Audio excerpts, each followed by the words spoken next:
के आज कार्यक्रम में सब महारथी लोग उपस्थित बा। आज कार्यक्रम भइल शादी सालगिरह के अवसर पर हमरा के यहाँ हम आभारी बानी रउआ सब के।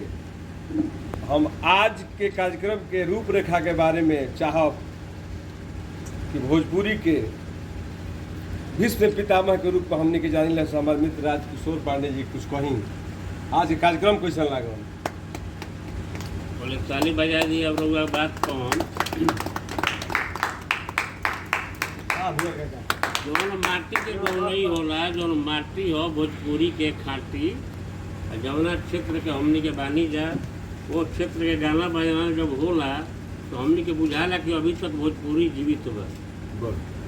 आ ए भोजपुरी के जीवंत राखे में हमार परम मित्र बाबू अजय सिंह जी इनकर बहुत भारी योगदान बा।